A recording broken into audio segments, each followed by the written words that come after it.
Kasambahay niyo lang kami. Hindi dapat tayo nag-iibigan. Sa palabas lang naman nangyayari ang mga ganito. Nakayokong saad ni Selena habang nasa hardin ng mansyon. Inangat naman ni Mateo ang kanyang ulo at tinanggal ang takas ng mga buhok sa kanyang mukha. Walang makakapigil sa atin. Mahal kita at mahal mo ko.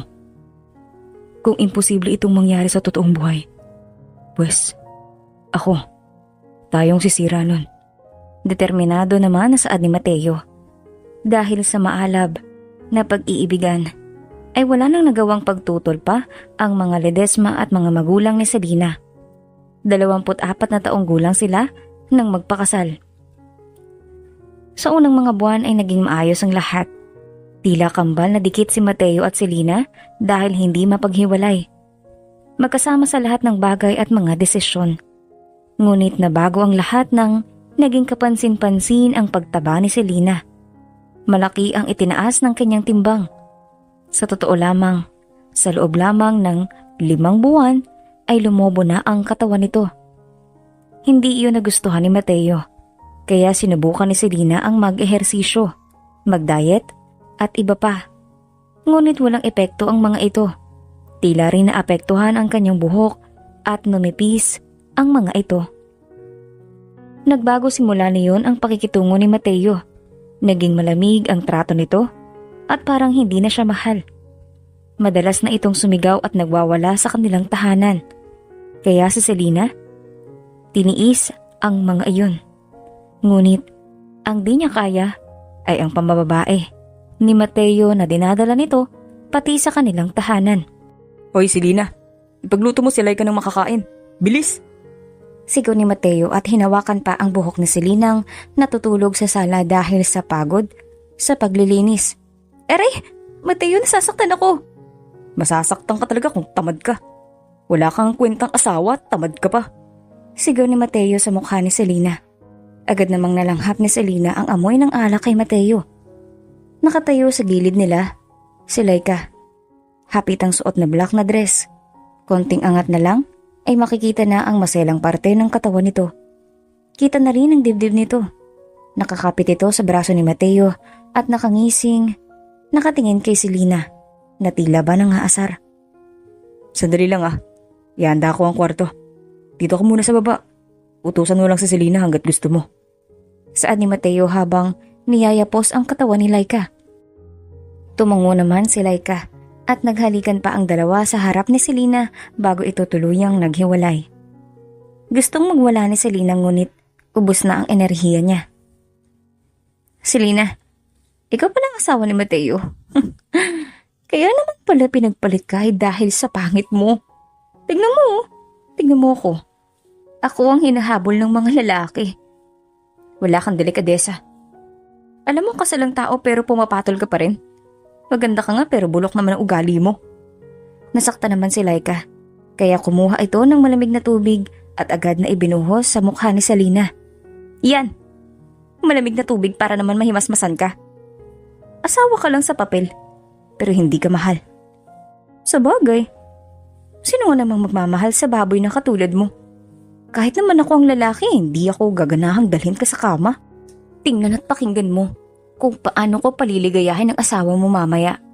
Kailangan mong mapagtanto na wala ng Selena sa buhay niya. Huwag kang masyadong ilusyonada.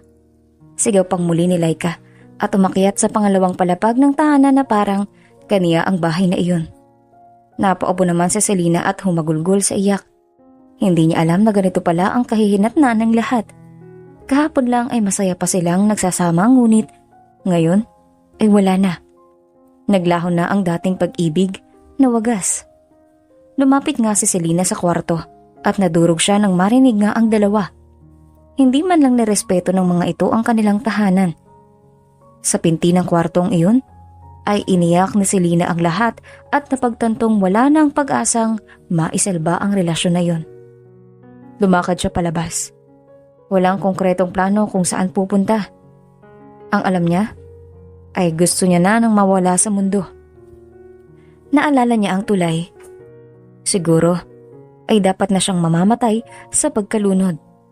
Kaya naman malamig man ay mukha siyang pinagbaksakan ng langit at lupa dahil sa magdamag na pag-iyak ay lumabas siya upang mapuntahan ng tulay. Ngayon ay nakahawak na siya sa bakal.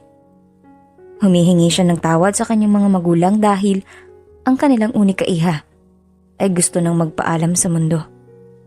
Tumingin siya sa kawalan at kalawakan ng langit. Pinikit niya ang mata. Handa na siyang tumalon at damhin si kamatayan.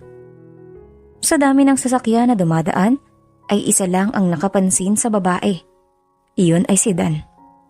May katawagan nito sa cellphone ngunit ibinaba ang tawag nang makita ang babae. I'll hang up the call. I'll just update you later. Saad ni Dan at ipinarada sa gilid ang kanyang kotse. Bumaba siya at agad na sumalubong ang malamig na hangin. Nakita nito si Selena na akma ng tatalon. Miss, wag! Sigaw ni Dan. Ngunit huli na ang lahat. Tumalon na ng tuluyan si Selena. Nataranta naman si Dan. Hindi alam kung anong gagawin. Sumilip siya sa baba ng tulay. Kaya niya yun, languyin. Hinubad niya ang damit at walang pag-aalinlangan din na tumalon at hinanap sa ilalim ng ilog ang babae. Lumangoy si Dan ng lumangoy. Hinahanap ang figura ng babaeng nakita kanina. Sa kanyang pagliko ay naroon ang babae. Lubulubog, napailalim. Mabilis naman niyang ipinadyak ang mga paa upang maabot ito at maiangat sa tubig. Ginamit ni Mateo ang buong lakas at dinala ang babae sa gilid ng ilog kung saan puno ng kabatuhan.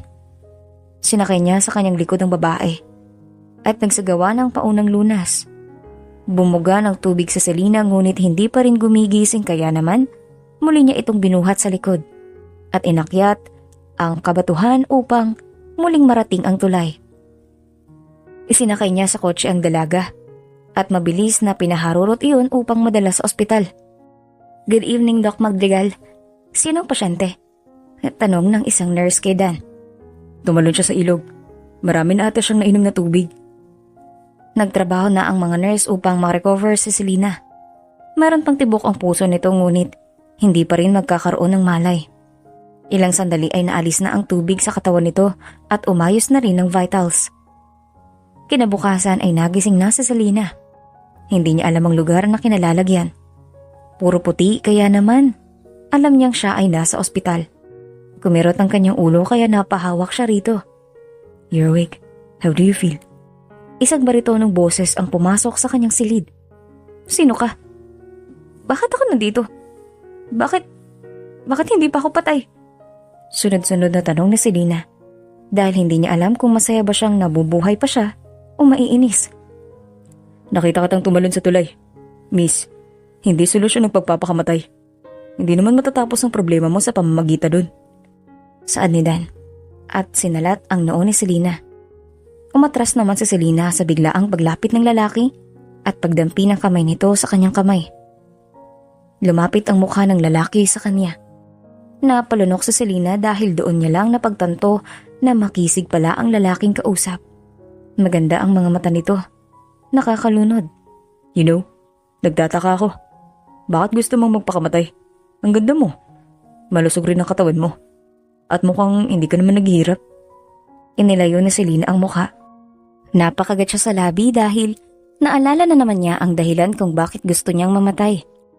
Naisip niya kung nag-aalala kaya si Mateo sa kanya ngayong nawawala siya. Kung ang asawa mo na lubos mong mahal ay nagloko at may ibang babae na kalampungan sa harap mo, ay tsak na gugustuhin mong mamatay. Sagot ni Selena, malungkot at nanlulumo. Kasal ka? At nagloloko ang asawa mo? At doon ay gusto mong magpakamatay? Natatawang sagot ni Doc. Naiinis si Selena dahil bakit parang minaliit nito ang problema niya. Wala kang alam sa nararamdaman ko. Sino ka ba at parang kung umakto ka ay kung sino? Galit na sipat ni Selena. Hindi pagpapakamatay ang solusyon, miss. Ipakita mo sa kanya ang sinayang niya. Ang mga taong katulad niya ay dapat na tinuturuan ng leksyon. Paano? Mukha ba akong kasayang-sayang? Ang taba-taba ko. Mayaman siya at mahirap lang ako. Walang manghihinayang sa akin. Nandito ako. Tutulungan kita. Saad ni Dan na may pangkukubinsi sa mata. Sino ka ba? Bakit gusto mo kong tulungan? Dan Madrigal. Tinutulungan kita dahil crush na ata kita. Saad ni Dan nang nakangiti at inabot ang kamay sa harap ni Selena. Napatawa naman ang pagak sa Selena. Para sa kanya ay matanda na sila para sa konseptong crush na iyon. Hindi na uso sa edad natin ang crush. Ako si Selena Ledesma. Kasal na ako. Kaya wala kang aasahan sa akin. Saad ni Selena at inabot ang kanyang kamay kay Dan. Ngumiti naman si Dan. Ayos lang. Basta hayaan mo kung tulungan ka. Magpahinga ka muna. Doktor ako at ako ang may-ari ng ospital na to. Magsasagawa ako ng general check-up sa iyo mamaya. Napanganga naman ng malaki si Selena. May-ari ka ng ospital? Ibig sabihin mayaman ka. Saad ni Selena na ngayon ay gulat na may-ari pala ng ospital ang kausap. Oo, pero huwag ka mahiya. Kaya nga nasabi ko sa'yo, ay na-love at first sight ata ako sa'yo. Sagot ni Dan sa kanya habang lumalakad paalis ng kanyang kwarto. Kumindat pa ito kay Selena bago umalis. Hindi naman napansin ni Selena na nakangiti na pala siya. Magaan kasama ang doktor kaya mabilis niyang nakapalagayan ng loob. Nagpapasalamat na rin siya sa Diyos at may mabuting puso ang tumutulong sa kanya ngayon. Nagpahinga siya at muling ipinikit ang mga mata. Sa mga sandaling ito ay gusto niya munang makalimot sa lahat. Pati na sa kanyang mga problema. Ayaw niya munang makaramdam ng sakit. Kinabukasan ay nasa opisina siya ni Dan upang pag-usapan ang kanyang lagay sa kalusugan. Nakaupo siya sa kaharap ng doktor na nakasalamin at may hawak na mga papel. Upon your tests to your body, discover naming meron kang hyperthyroidism. Saad sa kanya ni Dan. Ha? Anong sakit na yan? Malala na ba ako? Nag-aalalang saad ni Selena. No. Hindi naman dahil mababa pa lang naman ang inilayo ng level mo sa normal. Pero sanhi ito. Kaya bakit malaki ang katawan mo? At naapektuhan nito ang panunaw. Napatango si Selena kaya pala biglaan ang pagtaba niya. May sakit na pala siya. Paano pala ako magagamot? Kailangan mo lang uminom ng tableta para may ayos ang hormone mo. Kapag ayos na ang hormone mo, sa next check-up ay pwede mo na rin pabayaan ng gamot. Siya nga pala, saan ka nagtitira ngayon? Tanong ni Dan kay Selena. Ayokong umuwi sa bahay. Total, ay patay na ako kay Mateo. Ay mabuting hindi magpakita sa kanya. Ang problema lang, wala akong matitirahan. Plano kong mamalagi sa Amerika ng 5 buwan. Pwede kang sumama sa akin dun. Ngunit kung mapagpasyahan mong hindi sumama, ay ayos lang din. At maaaring ito na rin ang huling pagkikita natin kung ngayon. Sagot ni Dan habang inaayos ang salamin sa mata. Pwede bang pag-isipan ko muna? Yes, of course. Nasa'yo naman ang desisyon. Maraming salamat. Babalik din ako. Lalabas lang muna ako. Saad ni Selena at tumayo na upang lumabas ng silid. Naglakad-lakad siya hanggang sa nakarating siya sa kanyang kwarto. Ilang minuto muna siyang tumitig sa bintana bago naisipang buksan ang telebisyon. Tila naman sumakto ang tadhana dahil nakita niya ang balita sa telebisyon. Siya iyon at si Mateo. Mayaman ang angka ni Mateo kaya naman nababalita ang mga ganap sa buhay nito. Breaking news. Inireport na nawawala ang asawa ni Mateo Ledesma na si Selena Ledesma kahapon ng alas 5 ng hapon. Ngunit ang ipinagtataka ng nakararami ay ang kumakalat na larawan ni Mateo Ledesma kasama ang isang batikan na aktres na si Laika Martinez sa isang bar sa Makati ngayong araw sa kabila ng balitang pagkawala ng asawa. Samot-sari naman ang naging pahayag ng mga netizens patungkol dito. Saad ng reporter. Sa telebisyon habang pinapakita pa ang mga malalaswang larawan ni Mateo at Laika sa isang bar. Dikit na dikit ang mga katawan nito at mga kamay ay dumadapo sa mga parte ng katawan. Nanumig na naman ang mga mata ni Selena. Nasasaktan ang puso niya at doon din ay may galit. Galit siya sa kanyang asawang hindi man lang nag-alala para sa kanyang pagkawala. Doon din ay buo na ang kanyang desisyon. Sasama siya kay Dan. 5 buwan siyang mawawala. Bubuuin niyang muli ang kanyang sarili at babalik ng Pilipinas na handang humarap sa kanyang asawa para sa isang hiwalayan. Dan Madrigal, sasama ako sa iyo sa Amerika. Wala akong maibabayad sa iyo sa lahat ng perang gagastusin mo para sa akin, pero babawi ako. Magtatayo ko ng negosyo. Babalik ako at ipapakita ko kay Mateo na kaya ko ang wala siya. Bungad ni Selena pagpasok sa opisina ni Dan. Nakatayo siya ng tuwid, nakatingin sa mga mata ng lalaki. Napangiti naman si Dan at tumayo mula sa pagkakaupo. After 5 months, babalik tayo sa Pilipinas. Ipapakita mong malakas ka at hindi pagpapakamatay ang solusyon sa problema mo. Deal? Saad ni Dan at inabot ang kamay kay Selena. Tinanggap iyon ni Selena at ngumiti. Sa mga mata ni Dan ay nakikitang siya ng pag-asa. Hindi pa katapusan ng kanyang buhay at lalong hindi si Mateo o si Laika ang magiging dahilan ng pagtatapos ng buhay niya. 3 araw ang lumipas ay nasa airport na si Dan at Selena. Kapwa nakasuot ng salamin ng dalawa, determinadong iwan ang Pilipinas. Paglipad ng eroplano ay tinanggap na ni Selena na hindi na magiging katulad ng dati ang kanyang buhay. Burado na ang matamis na alaala nila ni Mateo. Wala na ang dating pag-ibig. Napalitan na iyon ng sakit, pait at galit. 5 buwan. 5 buwan upang ayusin ang kaniyang buhay. 5 buwan upang mabuo muli. Pagbalik ko, mas malakas na ako. Hindi na ako magpapaapi o magiging alipin ng pag-ibig. Bulong ni Selena. At may isang huling luha ang pumatak sa kanyang mata. Pinahid naman niyo ni Dan. Nandito ko para tulungan ka.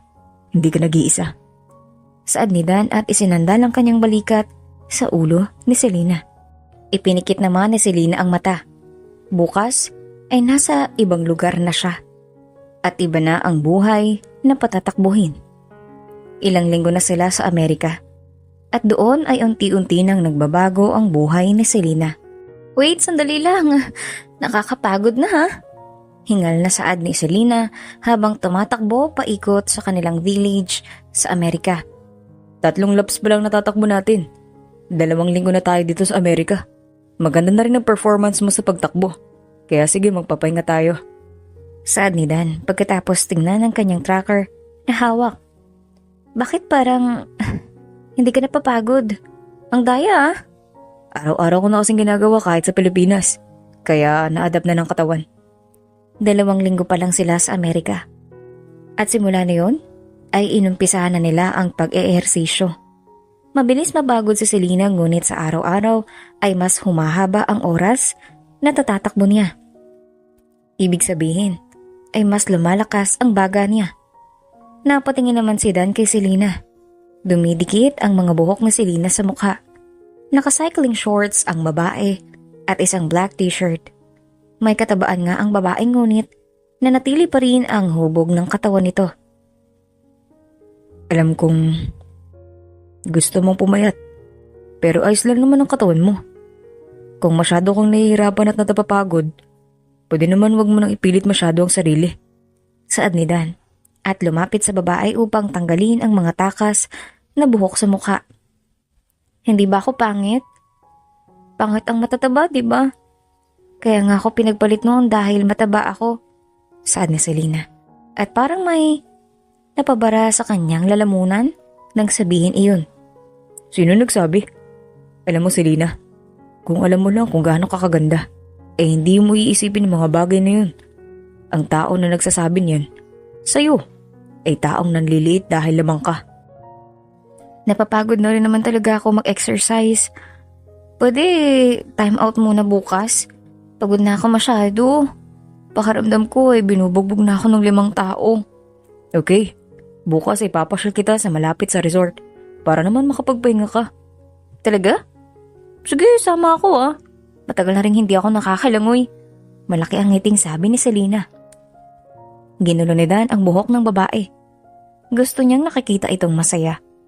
At bahagyang nakakalimot sa problema. Lumakad na sila pabalik sa kanilang tinitirhan. Nagpaalam sa isa't isa at tumungo na sa sariling mga kwarto. Kinabukasan ay naging masayang lumusan si Selena.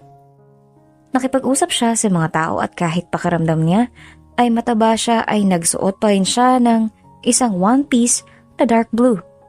Maraming Amerikana ang nagandahan sa kanya at nakipag-usap. Nalibang naman siya ng lubos.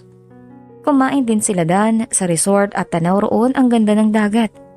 May saliw rin ng tugtugin ng violin kaya naman mas nanahig ang solemn ang kanilang pagkain. Ipinaghihiwa ni Dan si Selena ng mga seafood katulad ng hipon at crabs. Paano ko magpapayat? Bakit naman parang pinapataba mo ko ng lalo? Natatawang saad ni Selena. Pwede namang cheat day mo ngayon. Hindi naman magagalit ang doktor mo. Kindat na saad ni Dan kay Selena. Tumawa naman si Selena at mabilis na kumain. Masarap ang mga luto at hindi niya kayang palampasin ang mga iyon. Pagkatapos kumain ay dumiretso sila sa dalampasigan. Palubog na ang araw kaya naman nag-aagaw na ang kulay ng langit.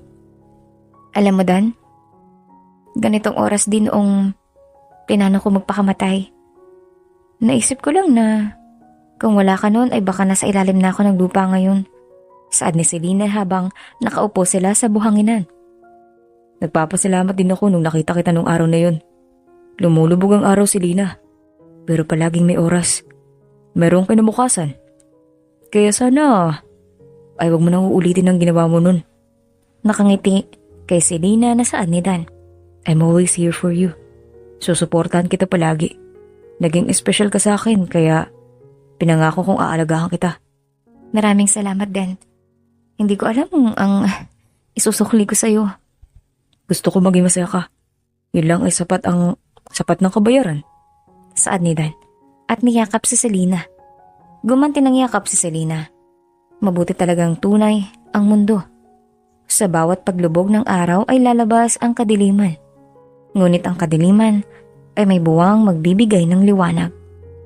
Pagkatapos na yun ay naghabula ng dalawa sa dalampasigan. Tumawa na parang mga bata. Pansamantalang iniwan ng problema. Panandali ang kinalimutan ng mga problema na kanilang iniwan sa bansang Pilipinas. 4 na buwan na ang lumipas. Malaki at marami na ang nagbago. Bumalik na ang dating katawan ni Selena. Balingkinitan at mas kuminis ang balat. Iniksian niya ang kanyang buhok hanggang balikat na may malaking kulot. Daladala ni Selena ang isang tasa ng kape sa opisina ni Dan. Nakasuot si Selena ng isang hapit na deep green na dress. Lumitaw ang kaputian nito. Dan, you should take some rest, have a sip of coffee muna. Saad ni Selena kay Dan na isinusubsob ang sarili sa trabaho. Kinuha ni Dan ang tasa ng kape at sumimsim doon. Kahit kailan talaga ay walang katulad ang timpla ng kape ni Selena. You look exceptionally pretty today. Next month, babalik na tayo sa Pilipinas. Kaya maraming mga trabahong papeles. I have to finish this para walang maiwan na trabaho dito sa Amerika. Napatango naman si Selena. Tumayo ito at lumapit sa pader na salamin. Natatanaw dito ang labas. Kita ang kabuuan ng syudad na kanilang tinitirhan sa Amerika. Kung akala niyang mayaman na si Mateo, ay likas na mas mayaman si Dan. Hindi lang pala ospital ang hinahawakan nito, kundi maraming kumpanya sa ibang bansa. Mas malago at mas malalaki. Tumunog ang cellphone ni Selena. Tumatawag ang kanyang sekretarya na si Ella. Yes, Ella? Ma'am Selena, may bago pong investor ang nandito. He wants to talk to you po about sa launching ng Selena Scents. Saad naman ni Ella sa kabilang linya. Napahawak sa batok sa Selena at napapikit. Okay, I'll be there. Sagot niya at binaba na ang tawag. Kailangan ka sa kumpanya mo? Yes, I have to go. Gusto kong kausapin ng personal ng isang investor. Sagot na Selena. Huwag ka siya daw magpapagod ah. I'll cook ng paborito mong adobo pagdating sa bahay. Bye! Dagdag pa ni Selena at umikot na upang lumakad sa pinto. Sumakay siya sa elevator at tiningnan ng refleksyon sa salamin. Napangisi siya sa nakita. Ang ganda niya. Kahit siya ay nagagandahan na sa sarili. Sinong wag-aakala na ang dating mataba, mahirap at mukhang kaawa-awa na tulad niya ay magiging ganito katagumpay. Noong unang buwan nila sa Amerika, ay sinabi ni Selena na gusto niyang magbukas ng kumpanya. Mahilig siya sa pabango at mahusay sa paghahalo ng mga amoy, kaya naman agad na pumatok sa masa ang kanyang negosyo. Selena Scents ang pinangalan niya rito. At sa 4 na taon pa lamang ay mabilis na namamayagpag. Kahit sa Asia, partikular na sa Pilipinas, ay gumagawa na ito ng pangalan. Bumukas na ang elevator. Taas na siyang lumakad at ang takong ay lumilikha ng tunog sa tuwing tumatama sa sahig. Ang mga empleyado ni Dan ay umuyoko sa tuwing nakikita siya. Diretso naman ang kanyang tingin na tipid lamang kung umiti. Pinatunog ni Selena ang pulang sedan. Sumakay at pinaandar iyon papunta sa kanyang kumpanya. Tumagal ng ilang taon ang usapan. Pagod na si Selena kaya naman dumiretso na siya sa kanilang tahanan. Namili siya ng mga sangkap para sa adobo. Paborito iyon ni Dan kaya gusto niyang lutuin. Naghihiwa na siya ng patatas nang dumating si Dan. Nginitian naman ito. Nakakapagod. Buti magandang nadatantan ko. Pili yung saad ni Dan at lumapit sa kanya sa lamesa. Nung bulo po, ang sabihin mo gutom ka na. Natatawang saad ni Selena. Tumawa rin si Dan na tumayo upang tumulong sa pagluluto. Habang naghihiwa si Selena ay hindi niya napansin ang daliri niyang malapit sa patatas. Kaya dumaplis iyon. Aray! Saad ni Selena at napahawak sa kanyang daliri. Nabitawan niya ang kutsilyo kaya agad na tumulong si Dan. Nilapitan siya ni Dan at itinapat sa gripo ang kaniyang daliri. Bakit kasi hindi ka nag-iingat? Yan tuloy nasugatan ka. Pagpapangaral nito sa kanya. Kumuha sa kabinet si Dan ng first aid kit. Nakatingin ang mga mata nito sa sugat sa kamay ni Selena. Kunot ang noo at bakas ang pag-aalala. Tiningnan niya si Selena. Ang ilang hibla ng buhok ni Dan ay tumatakip sa mata nito. Matangos ang ilong at mapupula ang mga labi. Bumibilis ang tibok ng puso ni Selena at gusto niyang saktan ang sarili dahil sa asal niya. Sa mata ng batas ay nakatali pa rin siya kay Mateo. Pinaikot ni Dan ang band-aid sa kanyang daliri at tiningnan si Selena. Huwag kang tumingin sa akin ng ganyan. Baka ako ay umasa at bigyan ng mali siya, saad ni Dan. At umiwas ng tingin. Ano namang meron sa tingin ko? Ikaw din ha? Baka gusto mo na ako. Natatawang saad ni Selena. Selena, hindi mo ba ramdam? Mahal kita. Wala akong babaeng tinulungan ng ganito.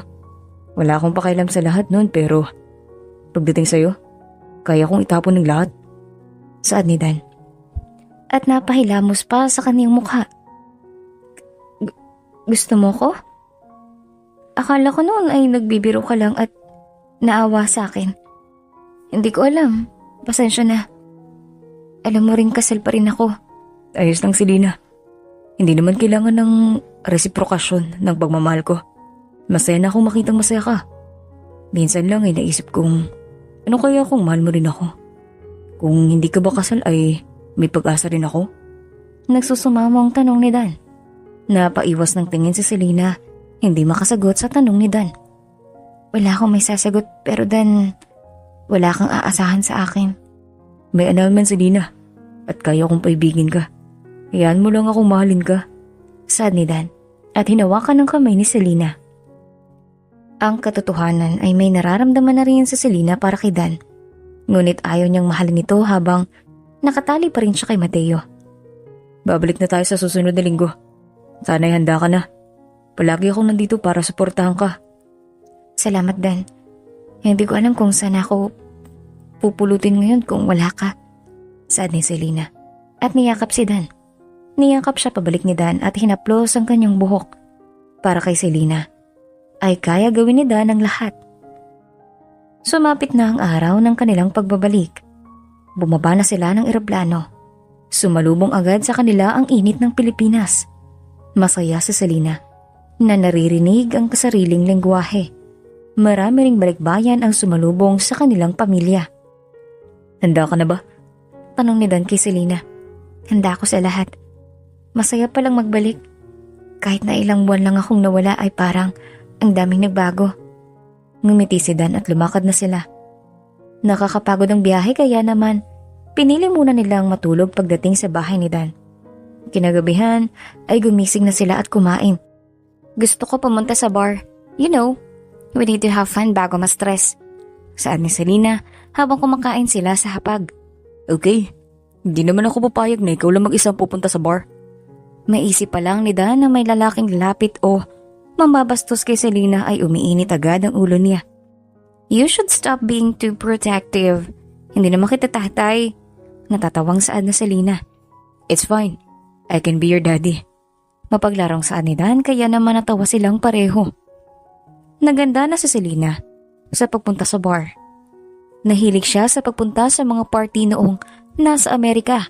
Kaya naman hinahanap-hanap pa rin niya ngayong nasa Maynila na siya. Nagsuot siya ng black satin dress na above the knee, itim na high heels at dangling earrings. Pinulahan niya rin ang kanyang lipstick. Ngumiti siya sa salamin at handa nang lumabas. Napangiti naman sa Selena nang makita si Dan. Nakaitim itong polo na nakatupi sa bandang siko. Tiim ang bibig nito. Maraming nagsasabing masungit ang lalaki. Tumatawa lang ito sa tuwing kausap sa Selena. You're really pretty, Selena. Bati nito nang makita siya. Kung pwede lang, hindi na tayo pumunta dun. Siguradong maraming lalaki ang lalapit sa'yo. Dagdag pa nito. I'm sure that you're there for me. Tsaka marunong naman ako tumanggi. I just really want to dance. Inalalayan siya ni Dan pasakay sa kotse. Ngayon ay papunta sila sa BGC ng Makati. She wants to visit the most high-end bar in there. Pagbaba nila sa parking, ay dumiretso na sila papasok. Humarang ang mga gwardya kaya pinakita ni Dan ang ID. Tumango naman ang dalawang bantay kaya pinapasok na sila. Maingay ang saliw ng musika. Marami na ang nagsasayawan. Kaya naman nasiyahan si Selena. Lumapit naman sa kanya si Dan upang bumulong. Dito lang ako. Babanayan kita. I'll just buy whiskey. Saad ni Dan. Okay, dito ka lang ha. I'll just dance. Babalik din ako dito. Dumiretso si Selena sa mga nagsasayawan. Alam ni Selena na marami ang nakatingin sa kanya. Babae man o lalaki. Wala siyang pakialam at inhindayag lang ang katawan sa saliw ng musika. May mga lalaking lumapit sa kanya at nakisayaw. Hinayaan lang iyon ni Selena. Hanggat hindi siya hinahawakan ay hindi naman siya magrareklamo. May mga sumubok pang kumausap sa kanya ngunit wala siyang sinagot sa mga ito. Nang mapagod ang kanyang paa, ay umalis na siya sa sayawan. Nilapitan niya si Dana, marami na palang nainom. Dan, ang dami mong nainom. Tara na at baka malasing ka pa. Napailing na lang si Selena nang sumagot si Dan gamit ang mga salitang hindi maintindihan. Lango na nga ito sa alak. Kaya naman iniakbay ni Selena ang braso ni Dan sa kanyang balikat at inalalayan nito palakad. Tinulungan naman siya ng isang bouncer kaya ito na ang nagdala. Pagpasok na Selena sa kotse ay hindi niya napigilan ng magreklamo. Dan, ang sabi ko akong magbabar. Ikaw naman pala itong malalasing. Nangungunsyuming saad na Selena at pinandar na ang kotse. May kabigatan si Dan kaya naman mahihirapan siyang ibaba ito mamaya. Nang huminto na siya sa kanilang bahay, ay sinubukan niya ulit alalayan ng lalaki sa paglakad. Hanggang sala lang ang kaya niya kaya ibinagsak niya ito sa sofa. Dito ka na lang muna matulog. Hindi talaga kita kayang buhatin sa kwarto mo. Pagkausap dito ni Selena kahit hindi naman siya naiintindihan. Tinanggal niya ang sapatos na suot nito. Iniaayos niya rin ang unan at kinumuta ng lalaki. Aalis na sana siya nang may humila na sa kamay niya sa kanyang braso. Napabalikwas naman siya ng balik dahil may lakas ang puwersa na humila sa kanya. Gising si Dan ngunit ang mga mata nito ay lango sa alak. Inilapit nito ang mukha sa mukha ni Selena at hinuli ang bibig nito. Tila na estatwa naman si Selena sa kinauupuan. Hindi niya inaasahan na gagawin ni Dan. Mahal kita, Selena. Ako na lang kasi ang mahalin mo. Huwag na si Mateo. Sasaktan ka lang niya. Lasing at nabubulol pa nasabi ni Dan. Nakatingin lang sa kanya si Selena. Bumalik si Dan sa pagkakahiga at natulog na parang walang nangyari. Ilang minuto pang naroon si Selena bago tumayo at umalis. Dumiretso sa kwarto at doon nag-isip. Alam niyang may nararamdaman na rin siya kay Dan. Hindi niya maitatangging nahuhulog na ang loob niya rito. Ipinikit niya ang mga mata at itinulog na muna ang lahat. Kinaumagahan ay maagang nagising si Selena. Dumiretso ito sa kusina upang magluto ng pancake. Ito na ang palagian nilang almusal ni Dan nang manirahan sa Amerika. Naamoy naman ni Dan ang niluluto kaya agad siyang bumangon. Sumakit pa ang kanyang ulo dahil sa hangover. Pagbangon niya ay naalala niya rin ang ginawa niyang paghalik kay Selena kagabi. Ngayon ay hindi niya alam paano kakausapin ng babae. Lumapit si Dan sa kusina. Doon ay nagluluto na si Selena. Tumikhim si Dan kaya nakuha nito ang atensyon ni Selena. Hindi ako nagsisisi sa ginawa ko kagabi. Napagalik sa'yo. Pero alam kong hindi ka komportable kaya pasensya na. Saad ni Dan at napahawak pa sa batok. Ayos lang. Naiintindihan ko. At isa pa ay lango ka sa alak. Kagabi, kaya mo yun nagawa. Ngumiti si Selena sa lalaki upang mawala ang tensyon. Tumango si Dan at kinuha ang remote upang buksan ang telebisyon. Nakabibingi ang katahimikan kaya pinaandar niya yun. Sakto naman ang balita ang palabas. Breaking news. Selena Ledesma na kumpirmang bumalik na nga sa Pilipinas noong nakitang nagsasayaw sa Four Nights, Makati. Makikitang nanumbalik na ang dating katawan nito at masaya ang buhay. Ngayon ay ating kinuha ang panig ng asawa nito na si Mateo. Saad ng reporter. At ipinalabas sa telebisyon ang mukha ni Mateo habang isinasagawa ang interview. Igno na babalik si Selena. Babalik din siya sa akin. Ayos lang. Dahil tatanggapin ko pa rin siya ng buo. Mahal ko ang asawa ko. Kung nanonood ka man, Selena, bumalik ka na. I still love you. Saad ni Mateo sa harap ng kamera. Bumilis ang tibok ng puso ni Selena. Hindi dahil sa kilig sa mga pinagsasabi ni Mateo kundi sa galit. Gusto niyang batuhin ang telebisyon. Nagaangat baba ang kanyang dibdib. Gusto niyang isigaw at ilabas ang lahat ng galit na nasa kanyang dibdib. Walang iya siya. Ngayon na nakita niya na maayos na ulit ang lagay ko, ay paiikutin niya muli ako? Asan ang babae niyang si Laika? Ang dapat sa kanila ay magsama. Magsama sila hanggang impyerno. Inis na sigaw ni Selena. Niyakap naman siya ni Dan upang pakalmahin. Hinawakan nito ang ulo ni Selena at hinaplos ang buhok. Nandito lang ako, Selena. Huwag kang magpa-apekto sa sinasabi niya. Saad ni Dan at hinawakan ang kanyang mukha. Napapikit ng mariin sa Selena at tumango. Tama si Dan. Hindi dapat siya maapektuhan ng mga salita ng manloloko na yun. Naiinis ako sa lalaking yun. Sabing dalawa ay siya pa dapat ang humingi ng tawad. Manloloko siya at babaero. Hindi ko na siya mahal, Dan. Walang pagmamahal para sa kanya ang puso ko. Tuluyan nang nawala ang timpla niya ngayong umaga. Pinaupo siya ni Dan at pinilit na mag-almusal. Pinatawa din siya ng lalaki gamit ang mga kwento nito.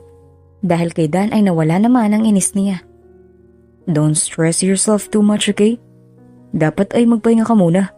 Saad ni Dan na naghahanda na sa pag-alis papuntang trabaho. Matagal itong hindi nakabisita sa ospital kaya marami ring trabaho at mga problema ang kailangang ayusin. Ay well, wag ka rin masyadong magpaka-stress, okay? Text me kung anong ulam ang gusto mo. Magluluto ako mamayang gabi. Sagot ni Selena habang inaayos niya ang necktie na suot ni Dan. Hindi naman napigilan ni Dan na mapatitig kay Selena. Napakabuti ng puso nito. Kung sana lang ay maaga silang nagkakilala. Salamat, Selena. Babalik ako mamayang gabi. Mag-ingat ka kung lalabas ka man ng bahay. Sagot ni Dan at hinalikan ang kanyang ulo. Napapikit naman si Selena. Tumango siya at pinanood na umalis si Dan. Kumaway siya kahit na hindi niya alam kung nakikita ito ng lalaki. Naghugas si Selena ng pinggan at naglinis. Balak niyang kumain sa labas para sa tanghalian kaya naman naligo siya ng maayos.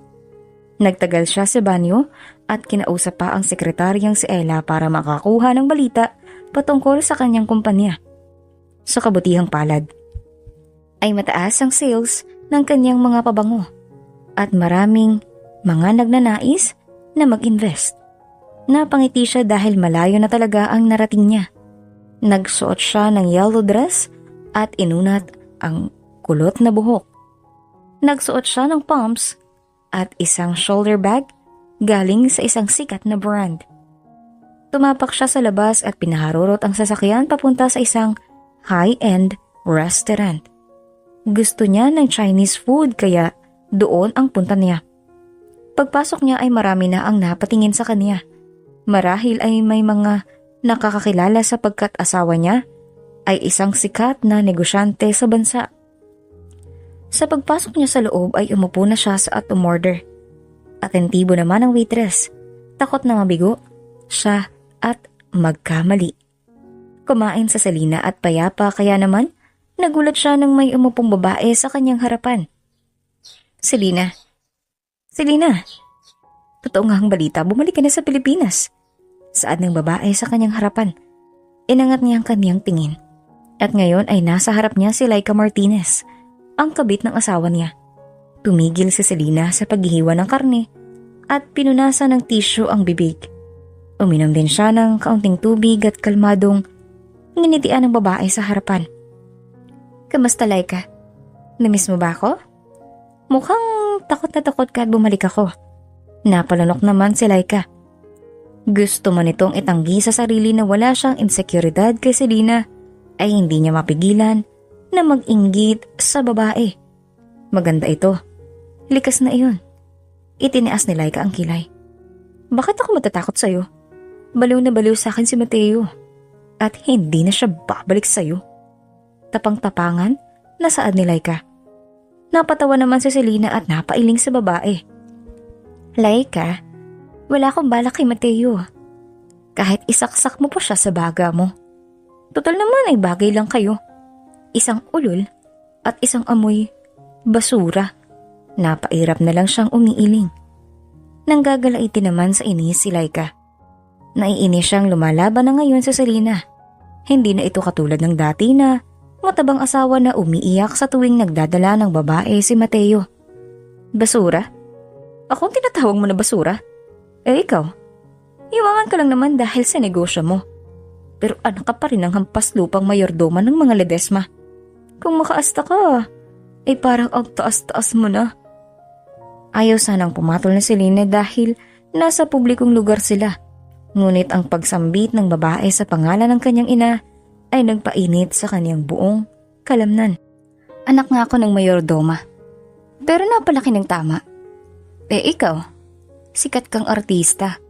Ang balita ay isiniping mo halos lahat ng direktor para lang makuha ka sa mga bidang posisyon sa palabas. Kawawang Laika. Kung kani-kanino ka nagpapagamit para lang makuha ang tagumpay. Basura na ang pagkatao mo. Na pati sa may asawa na tulad ni Mateo ay pumapatol pa. Saad ni Selena. Malaki ang ngisi at handang umatake kung sasaktan siya ni Laika. Ikinayom naman ni Laika ang kamao. Totoo naman kasi ang sinabi ni Selena. Kumapit siya sa mga direktor para maging sikat na artista. Naiinis siya sa mga narinig.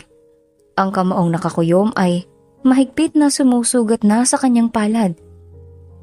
Kahit ano pang sabihin mo, ay akong gusto ni Mateo. Sa akin pa rin siya sa gabi. Kahit pumayat, yumaman o gumanda ka pa, ay hindi na siya babalik sa'yo. Tandaan mo yan. Laika, hindi mo pa napanood ang balita? Inanunsyo ni Mateo sa mundo na mahal niya ako.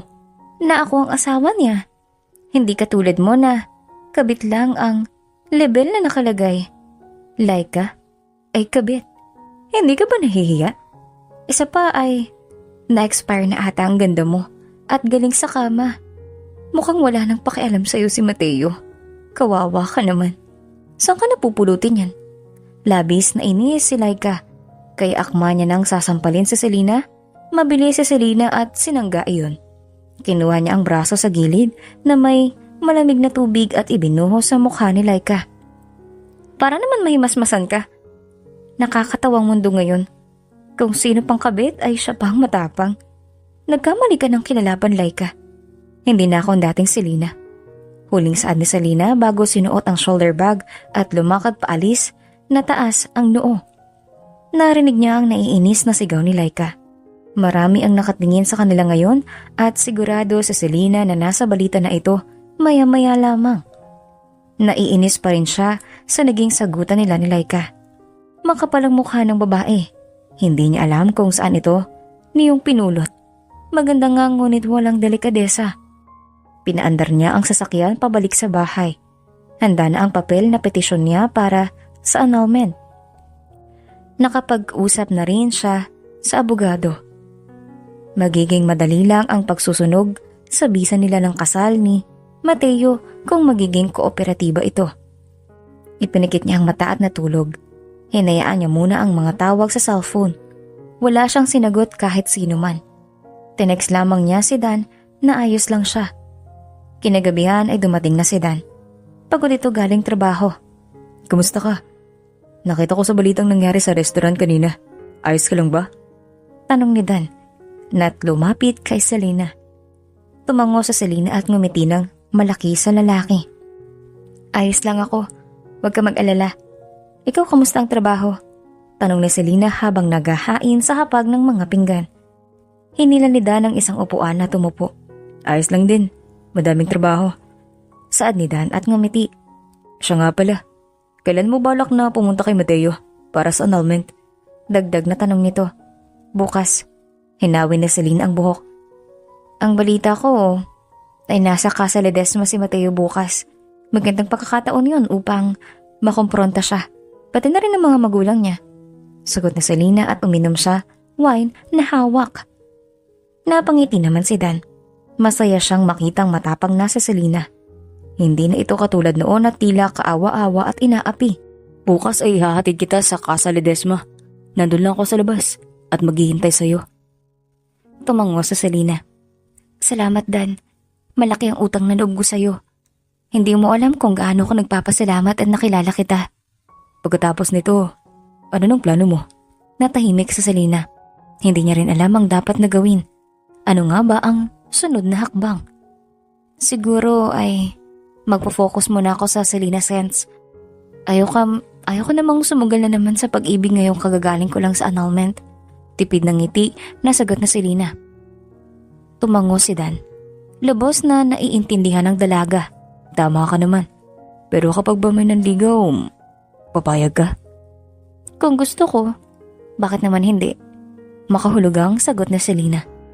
Hindi man nagbubukas ng salita ang dalawa sa kung gusto ba nila ang isa't isa, ay alam nilang pareho ang kanilang nararamdaman. Ang kislap ng kanilang mga mata ang patunay niyon. Tapos na silang kumain at ngayon ay handa na sa pagtulog. Pumasok na si Selena sa kwarto at hindi naman mapakali si Dan. Kinatok niya ang pinto ni Selena. Bumukas naman iyon at lumabas si Selena na nakapajama. Anong meron Dan? Gabi na. Patulog ka na. May gusto sana ako ibigay. Naalala kita nung nakita ko to. Binuksan ni Dan ang isang kahon. Isang kwintas ang nilabas niyon. Pula ang bato ng alahas na iyon. Magandang disenyo, makinang, at bukod dangi. Nanlaki naman ang mga mata ni Selena. Ngayon lang siya nakatanggap ng regalong alahas. Sigurado kang akin yan? Parang mahal. Alam mo namang kaya ko rin bumili at hati naman tayo sa mga gastusin patungkol dito sa bahay pero salamat. Maluhaluhang saad ni Selena. Itinalikod ni Dan si Selena at iniangat ang buhok nito. Ikinabit niya ang kwinta sa leeg nito. Hinawakan iyon ni Selena at napangiti. Humarap si Selena. Nagtama ang mata nila ni Dan. Hindi nila alam. Walang namutawing salita ngunit kusang inilapit ng dalawa ang mukha. Hinanap ang labi ng bawat isa. Humakbang paabante si Dan kaya napaatras si Selena. Walang bumibitaw sa pagdidikit ng kanilang mga labi. Paatras ng paatras si Selena hanggang maramdaman ang malamig na pader sa kanilang likod.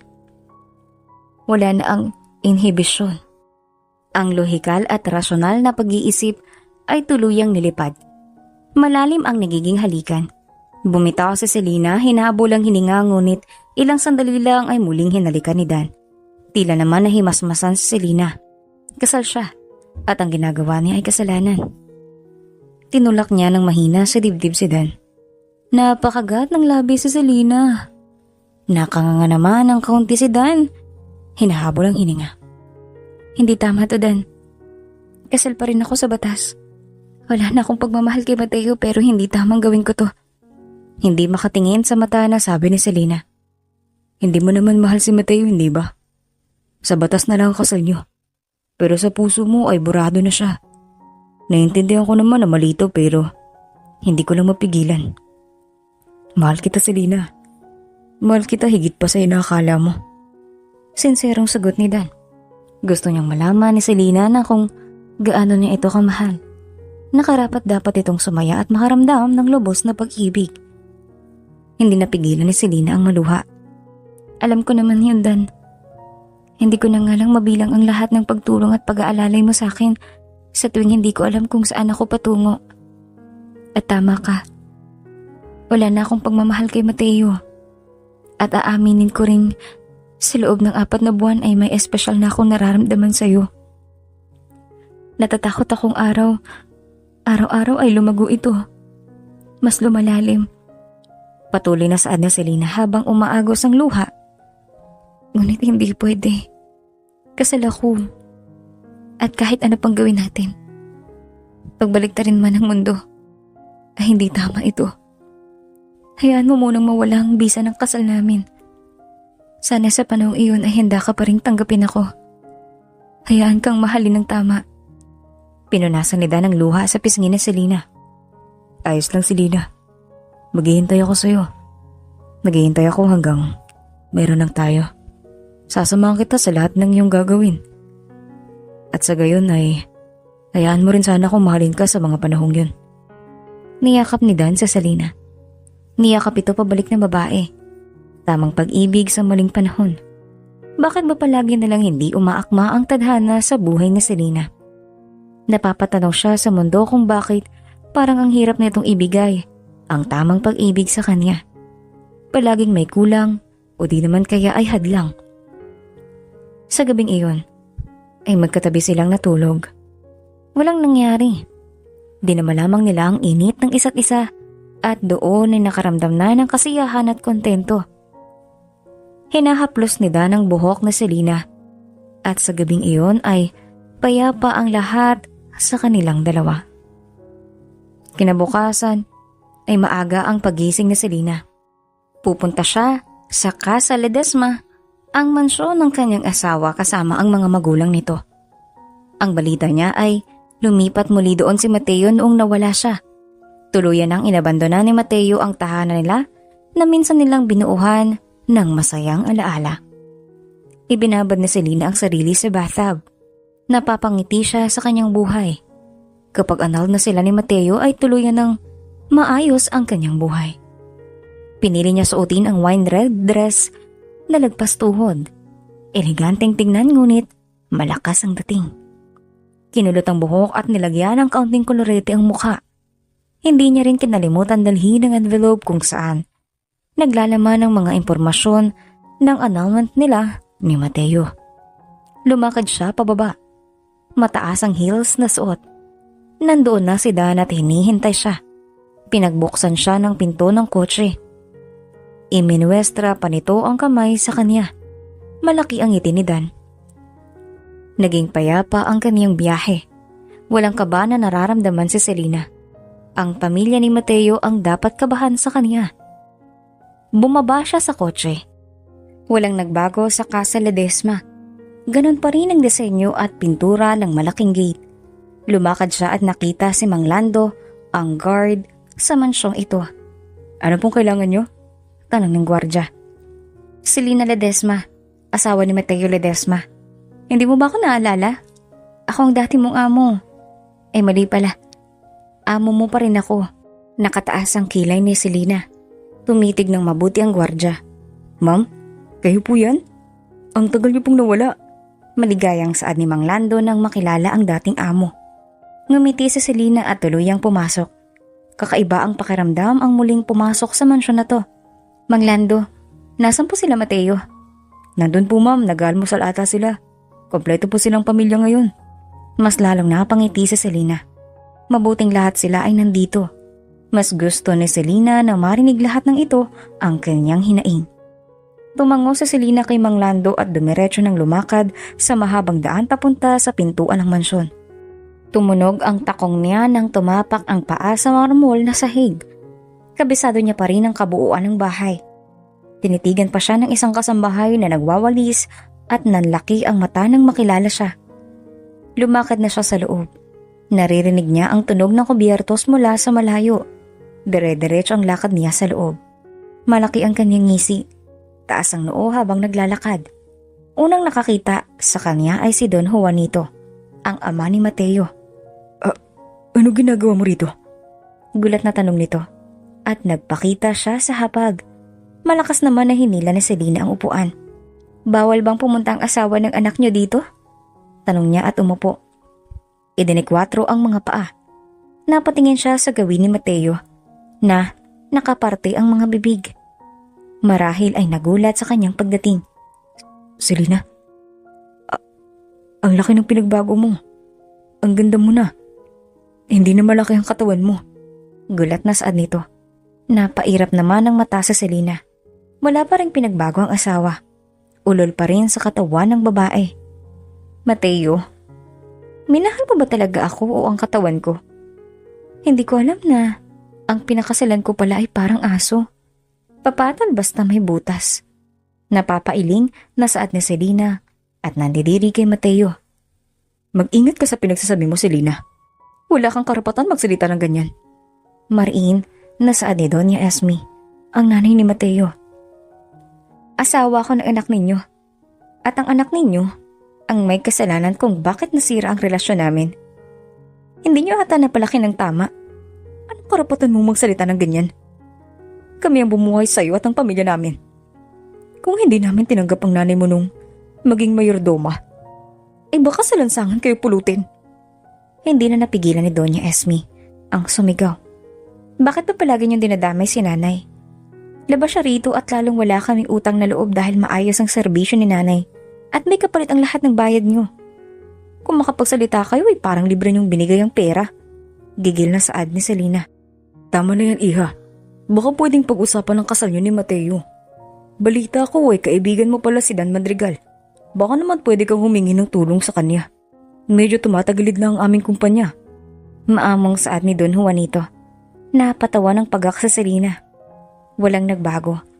Ang akala siguro ng mga ito ay pareho pa rin siyang uto-uto. Nahihibang ka ba? Bakit ko kayo tutulungan? Tama lang yan sa inyo. Nung pinagtakpan niyo ang pangahayop sa akin ng anak niyo, ay nawala na ang lahat ng respeto ko. Nanggigigil na saad ni Selena. Napakakapal ng mga mukha nito para humingi ng tulog sa kanya at tinuturuan pa siyang gamitin si Dan. Selena, mag-usap tayo. Mahal natin ang isa't isa, di ba? Ako ang mahal mo. Narito lang naman ako. Hindi ko naman mahal si Laika. Sadyang nagbago ka lang noon. Lumaki kasi ang katawan mo at napabayaan mo ang sarili mo. Nagsusumamong saad ni Mateo. Naririnig mo ba ang sarili mo, Mateo? Ilang beses mong nakasiping si Laika.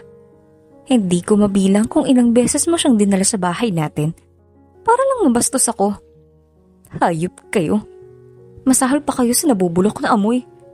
Gigil na angil ni Selena. Tumayo na ito dahil hindi niya gusto ang presensya ng mga tao sa hapag nito. Lumapit siya kay Mateo at binato ang brown na envelope sa harap nito. Nag-file na ako ng annulment. Walang pag-asa na maisalba ang relasyon na to. Meron ako mga pruweba kung bakit dapat kitang iwanan.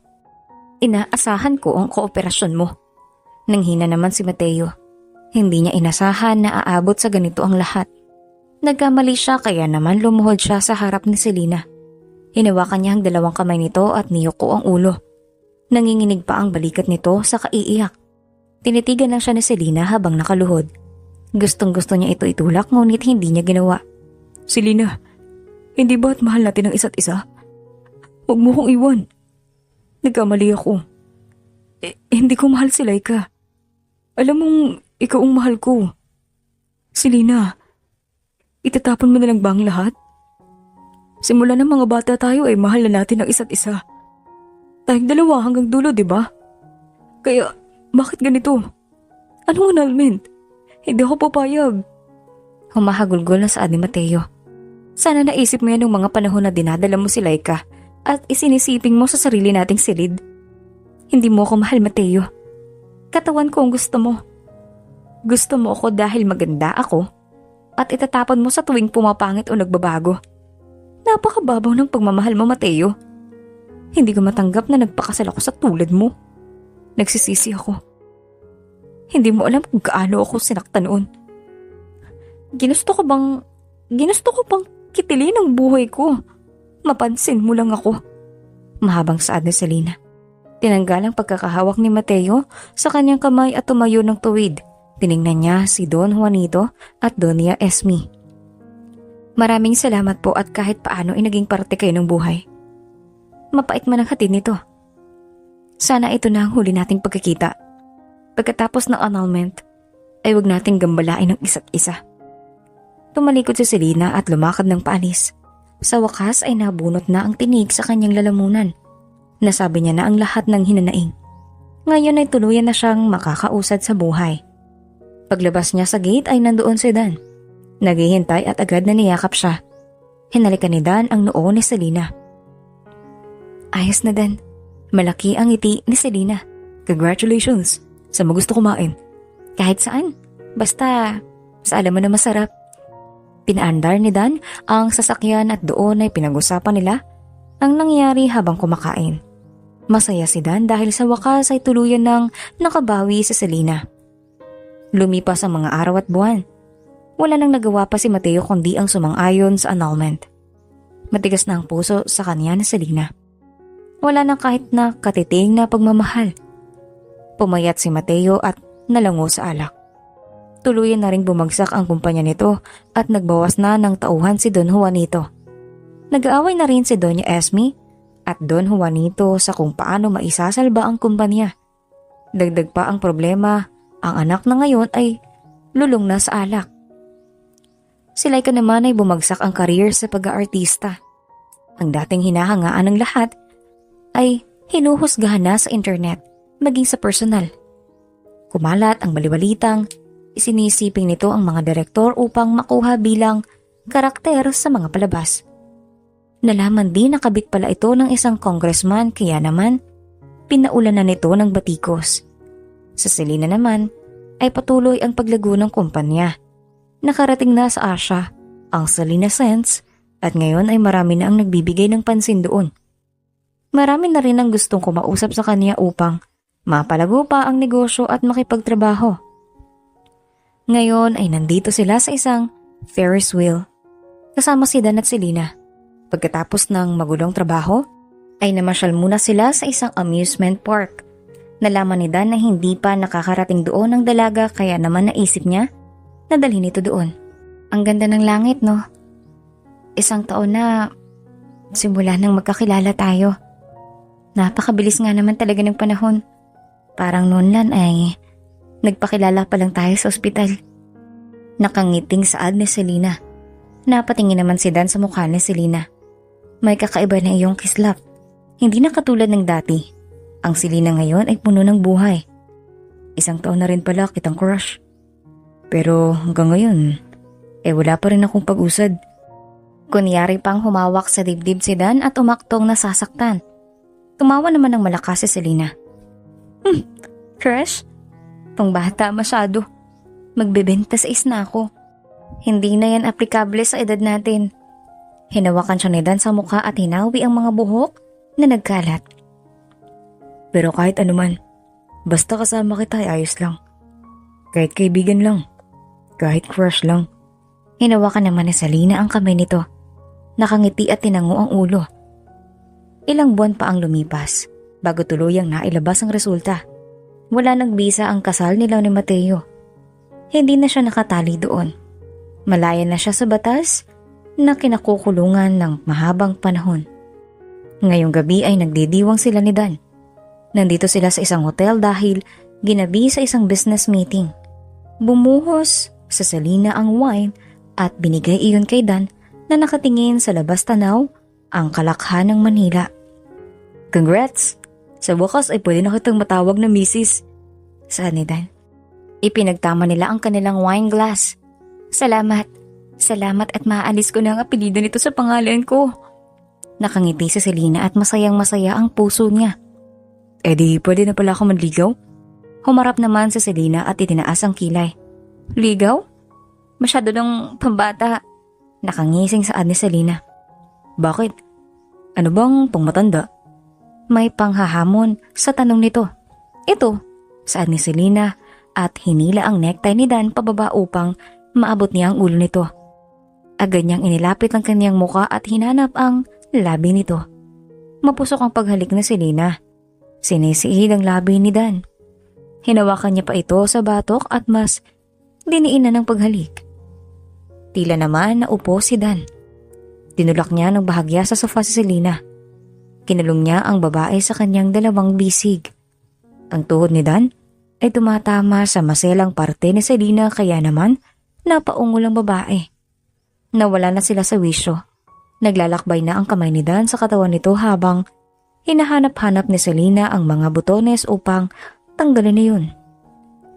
Inangat ni Selena ang ulo nang umabot ang halik ni Dan sa kanyang liig. Ang kamay nito ay nasa loob na ng kanyang blouse at sinakop ng mainit na palad nito ang kanyang isang dibdib. Hindi naman mapigilan ni Selena ang mapasinghap. Tuluyan ang nagpalamon sa init ang dalawa. Noong gabing iyon ay hinayaan nila ang puso ang magpasya. Kapwa binuo at sinulit ang oras na meron sila. Walang pag-aalinlangan o pag-aagam-agam.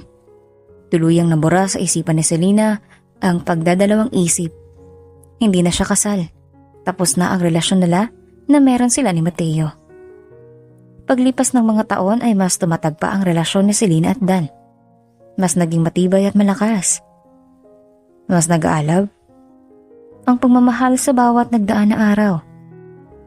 Sabay rin sila sa tagumpay ng isa't isa at nagdadamayan sa tuwing nakakaranas ng pagkabigo.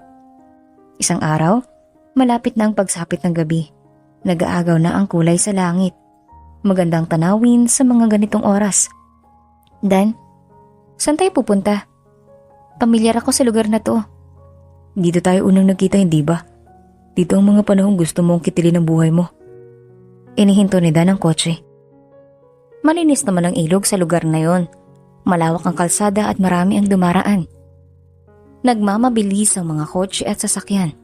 Hindi man lang ninamnam ang ganda ng tanawin ng langit. Pinili ko hanggang dito magpakamatay noon. Naisip ko lang na magandang lugar na to ngunit nilalagpasan lang ng mga tao. Nakakalungkot lang kaya isipin. Kaya naisip ko na kung mamamatay man ako, gusto ko ay dito. Saad ni Selena. Pamilyar ang kaniyang kamay sa lamig ng bakal ng harang sa tulay. Tiningnan pa ni Selena si Dan. Alam mo, Dan, namamangha talaga ako sa iyo noon. Napakabilis ng mga sasakyan sa tulay na ito.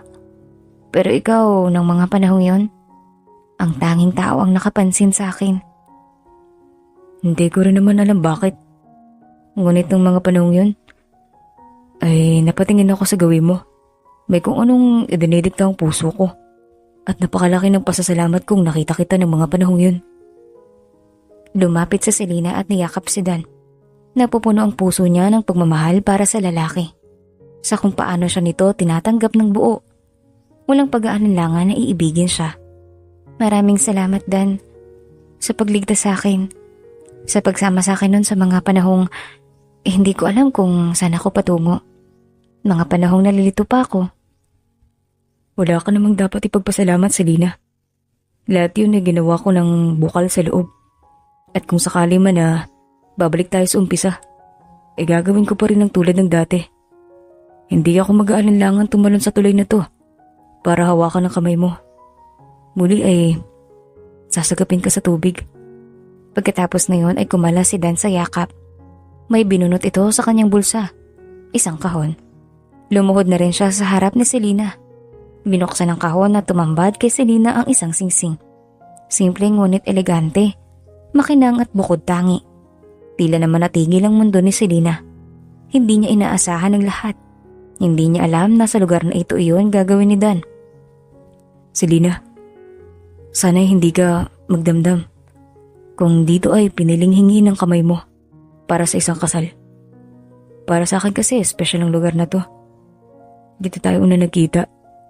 Dito ka nawala ng pag-asa nung mga panahong sinubok ko ng buhay.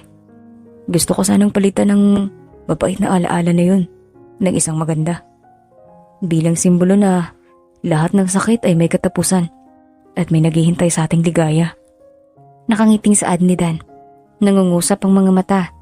Naghihintay sa sagot na Selena. Hindi ako naghahangad ng engrande. Kahit kailan ay wala akong pinagsisihan. Basta ay kasama kita.